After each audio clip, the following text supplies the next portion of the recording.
be honest with you, you owe this the existence of this entire video to a chance meeting. So I'll start this lesson off with a shout out. Thank you to Shaun from Ysgol St Richard Gwyn from Fflint, because without him and bumping into him the other weekend, I wouldn't have recorded anymore, because I didn't think anybody was watching, if I'm honest. And meeting him meant I checked my inbox, and turns out there's a lot of you out there. There's about 500 subscribers now, which is mind-blowing. So, if you've got any ideas what you want me to teach you, and any translations you want me to do, or any topics you want me to cover, then go ahead and ask and leave some comments. So this lesson, lesson number 9, is about, it's about pastimes, really. It's about hobbies and things. It's one of the suggestions that people had. And also I'll cover some family members, but simply because the biggest news on my front is I'm going to be an uncle soon, or as we say in Welsh, an ewythr. So my sister, or chwaer, is having a baby in a few weeks' time. So yeah, so I'm going to be an uncle for the first time, so I'm quite excited. I'm her big brother, which is brawd, or brawd fawr, which is, big brother, like the TV programme. And she's my chwaer. Then of course mum is mam, and dad is dad, so that's pretty much straightforward, really. My mum and dad are going to be a nine and tied soon. 9 is grandmother, and it's pronounced exactly the same as the number 9. And tied is pronounced pretty much the same as if you're tied to something, with a rope or something. So and tied is grandfather. There are other relatives I could go over, but if you've got any specifics, just ask, really. This is my first video with my new iPad. I guess it'd be called an afal iPad or something in Welsh. So I'm still sort of like learning the ropes, if you like. So pastimes.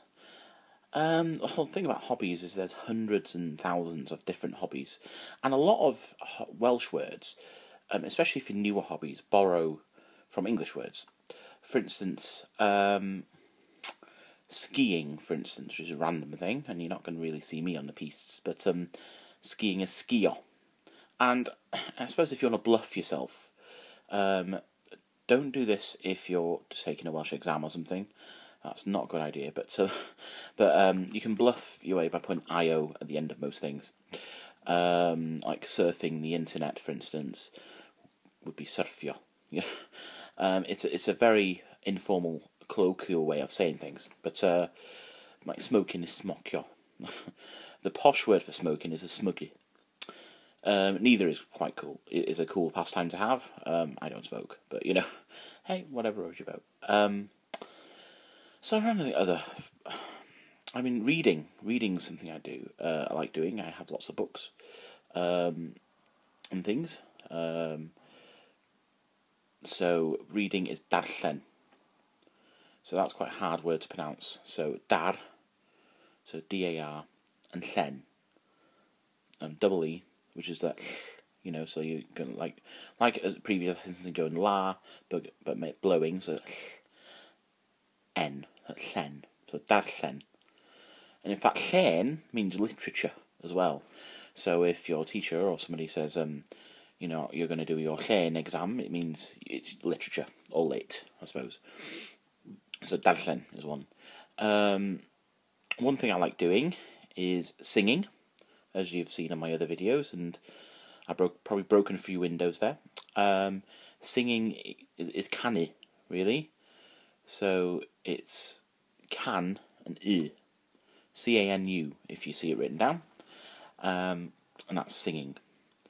I sing in a choir, which is called a cor. Now, if you see it written down, it's C-O-R, so it looks like you're saying, "Cor blimey, governor," right? But if you look at the O, I don't know if I can put captions on this thing, but if I can, I'll show you. There'll be one on the screen. There's a little, what we call a torbach, little roof on the O. I might have mentioned that in previous lessons. But if I haven't, all that means is you're extending the vowel sound. So instead of cor, which it would be, if without the tobach, it's extending the o. So it's cor. And it's pronounced very much like an apple core, but you have to roll the R at the end. So it's, core. A lot of people like watching telly, and the telly is a teledu. So so it starts very much like telly, so it's tele, and d,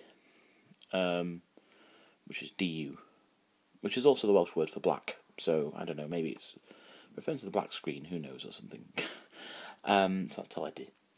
So edrych ar y teledu means looking. Well, actually, that means looking at the telly, which is a bit weird. Not watching the telly, but yeah. So that's teledu. You can see I'm really out of practice. I'm waffling on more than I usually do. I'm trying to think of the pastimes really. I like gaming, so doing licio chwarae gemau. Chwarae means to play. That's quite a hard word to say. Chwarae, and gaming is very similar in Welsh. It's gemau. So Gemau. So it's gemau. You probably heard me use the word licio, which you're probably laughing at because it sounds rude. But also it really means to like. I mean, you remember at the start of the video I said you put io at the end. It's a very informal way of saying I like something. So doing licio darllen, it doesn't mean I lick reading. It means I like reading. But the posher way of saying it, which you're being taught by teachers and stuff, is hoffi. So rwy'n hoffi darllen, or rwy'n hoffi edrych at teledu, rwy'n hoffi chwarae gemau. So I like. Dwi ddim yn hoffi means I don't like. Ddim means don't. So yeah.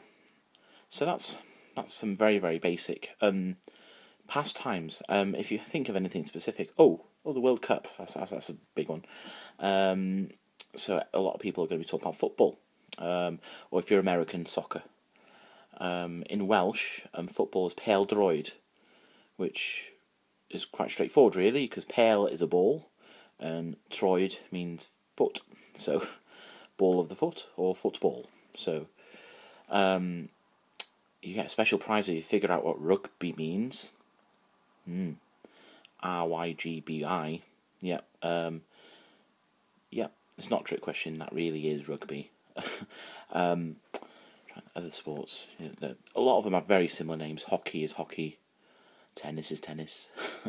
So they have very similar names. I'm thinking of other pastimes really. You could probably make your own jokes. Bwyta is eat to eat, which isn't really a hobby. It's something people do. So it's bwy. So like a boy in a harbour, I guess, and ta, which sounds like thank you. So bwyta means to eat. Since I'm struggling to think of pastimes off the top of my head, why don't you write some in the comments and I'll see if I can translate them for you. And also come up with different topics. I mean, what would you like me to cover?